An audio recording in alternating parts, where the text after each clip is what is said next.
Dude, this is Cyberpunk? Dude, you can see that the freaking dirt on it. Oh, the bike is blurred out, but then the road is in focus. Like, that's how your eye works. Oh, dude. Whoa. Dude, the reflections in the water. Oh, my God. Jesus himself graced me with a glimpse of Unreal Engine 8 on the RTX 7090. It only took becoming a hacker man to mod Cyberpunk to get it looking like this. Dude, this is incredible. Oh, but the realism made my bad driving feel a little too realistic. This is like real life. What the weird thing is though, the longer I played Cyberpunk like this, the more I wanted to turn it off. I find it so hard to see right now.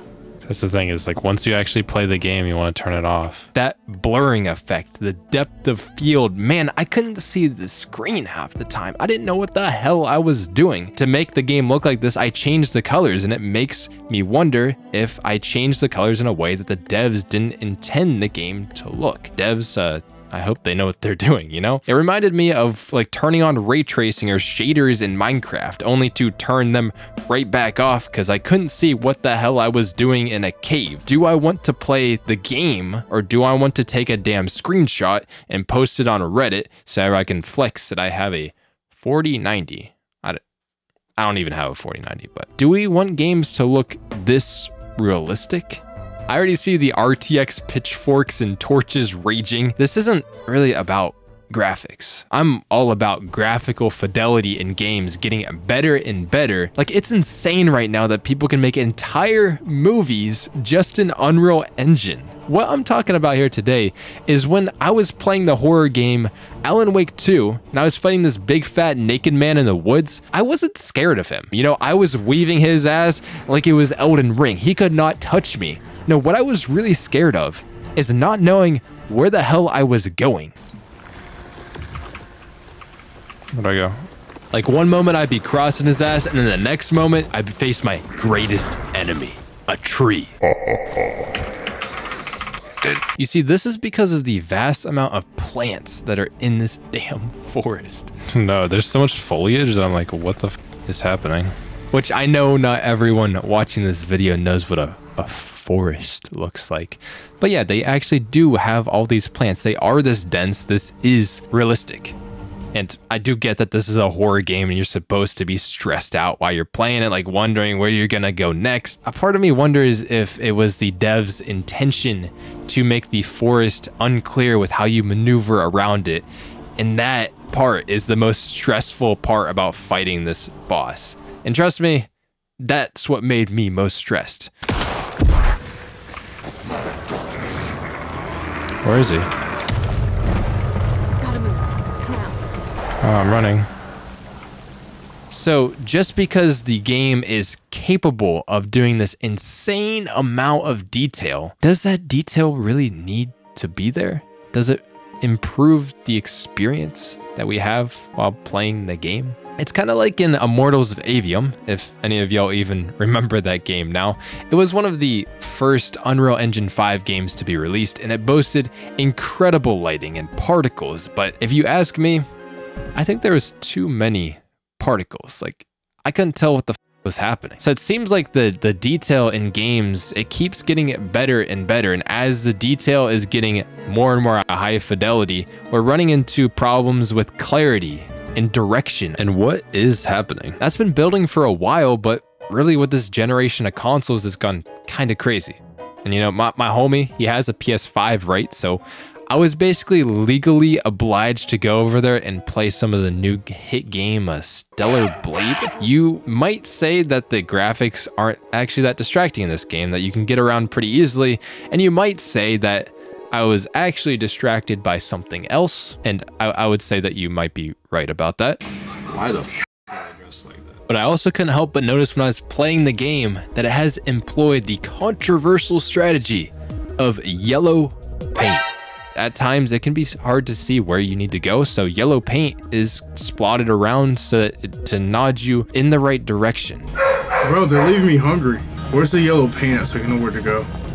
There it is. And this strat of yellow paint is pretty meta right now between game devs like Resident Evil, the Horizon games, Tomb Raider. Just basically pick a AAA game and you're gonna find out in every single one of these games that someone got really messy and sloppy with their paint. They don't even look like they painted, they just dumped it on there. Who is this magical fairy painter? I don't.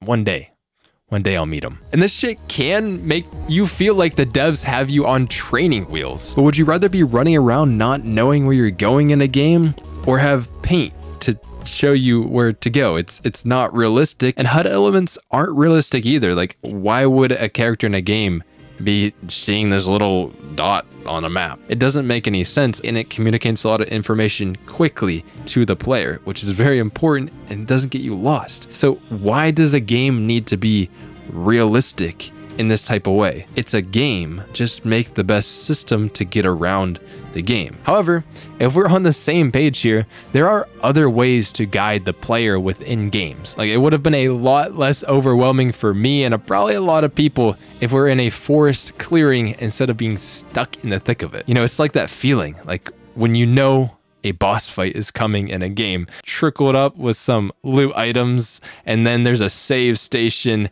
and then there's a big arena to fight out. These are big arenas and shit. These aren't natural most of the time. They're kind of out of place in the game world. But would you rather be fighting a boss in this unclear space you don't know where you're going, or would you rather know that you have space when you're fighting the boss? It makes the game better, doesn't it? This is just an area where the game being more realistic doesn't necessarily improve the experience when games are meant to be played and not watched. And this is absolutely no different when it comes to driving in games. Have you ever noticed that most games you drive in third person? And this is so that you can see the things around you. Because technically speaking, if we wanted to drive in first person in a game, it's just hard to tell what's going on, and we'd rather be aware of our surroundings when we're playing the game. Yes, there are games that do simulate driving and you do that in first person, but that isn't the ones that most people are playing, actually. Then there's the post-processing type of effects that are in games, like the depth of field blurry shit that I have going on here in Cyberpunk that makes it look like real life. And it's why so many people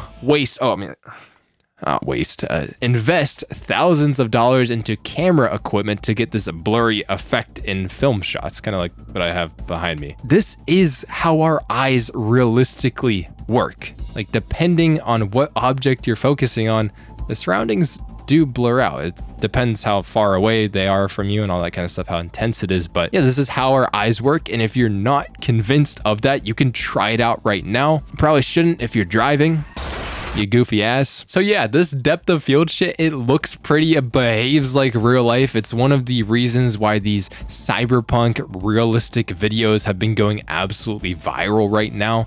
So why don't we just put it in the games? Well, it's honestly because no one wants to play a game like this. The game doesn't know where you're looking, so everything just looks blurry. And the only way to actually get this to work in games would be for the game to track your eyes and pull things in and out of focus as you're focusing on them. I'm not sure if this idea of eye tracking stuff will catch on in games, even though I think it is really cool, because if you want to capture footage of what a game looks like, it doesn't really look that good, because everybody else watching this footage, they don't know where the hell you're looking. They're not in your head. Everything just looks blurry to people. They can see where you're looking at, but it doesn't mean they're looking at the same spot. I know I watched a lot of Apple Vision Pro review videos, and it has this feature. The most respectful way that I've seen games use depth of field is to not use it in gameplay, like The Last of Us Part 1 here, but to only use it during cutscenes, and that can look quite good. And Starfield also employs this kind of strategy. When you're talking to an NPC, it blurs out the background behind them just to pull in focus on the NPC that you're talking to. There's really good uses for it, but in gameplay, generally speaking, you want to be able to see everything that is in the game world at all times. Although if you are interested in trying out this depth of field effect in like Cyberpunk, or really any DirectX, Vulkan, OpenGL game, these APIs, it works in all of them. What I used to do this was reshade. And I don't know how this is really the first time I've learned about this, but reshade is super cool. It's not only the depth of field thing, it goes into the game itself and it's able to apply effects. You can do filters, you can do letterboxes to make your shit look like cinematic. It's super cool. All kinds of things to play with. So I'm going to leave a link to it in the description, along with the other mods I used for Cyberpunk to make it look like this. And also on the post-processing side, the colors in a game can change a great deal of what it looks like. Obviously, like clearly changing the colors in Cyberpunk can make it so much more realistic because life is not that contrasty and vibrant like the game is. But I would want to ask you this question. Do we want our games to not be contrasty and vibrant? I mean, I guess it's a personal preference thing. I would tend to agree with the original artist's vision of the game is, because they made the game look like this probably for a specific reason. Devs can use colors in contrast to show you where to go, and changing them might ruin that flow of the game. Although if you want to be a goofy little guy, you can f around and find out and have fun. I don't really care, because what you can't f around with is performance. In order to get Cyberpunk looking as realistic as it does here, I'm using path tracing. And every moment I'm running this game with my graphics card, it is screaming and asking me to put it out of its misery, pour some Coke on it, just let it go. This card, it's $800, and this is so freaking demanding for it. I can't imagine, like most people can't do this. I'm lucky to be in a situation that I can even run this. Path tracing, what it is it accurately simulates how real light behaves. Like it casts rays just like how lights work, and everything in the game is basically ray traced. It's really cool technology, but it's also very demanding. Plus, in order to make the game look so realistic, I downloaded a high resolution texture pack, or multiple of them, which just means the game is going to use even more VRAM, which a lot of people might not have extra on their graphics cards. It makes you think, wouldn't you rather just get more than double the FPS without all these fancy shit in your game? I was also playing Alan Wake 2 with path tracing, and my weave game was that clean. I would have killed him purely from broken ankles if I was running at 120 FPS. Like I can guarantee that. My weave game is. But yeah, I'm not feeling that the visual difference is super worth it, even though path tracing is really impressive in games. You know, you gotta justify that $2,000 graphics card somehow, right? Path tracing is also really great for the screenshots and clips that you can share on Reddit. And I make a lot of friends there. I don't really think we want games to be realistic. The extra detail that's in a lot of games is amazing, and I think it's crazy that games can look the way that they do. Imagine Unreal Engine 6 or 7 or 8. But it can be really distracting. It can slow us down when we're playing the game and confuse us. Games shouldn't really be realistic. We should lean into whatever makes the experience best and most fun, because these are games. If we wanted games to be like real life, we would just go outside. Every publisher's nightmare. Gamers going outside and not playing games. What do you think though? I think we can get a little lost in the sauce with realism, and photorealistic games isn't exactly necessary. There is a time and a place for realistic games like simulation games, but that is not the majority of games that people play. I think the most popular one is probably like Farming Simulator or something. So yeah, is this just a skill issue from developers? Like, I'll see you guys in the next one. Y'all have a good day, a good night, good morning. Peace.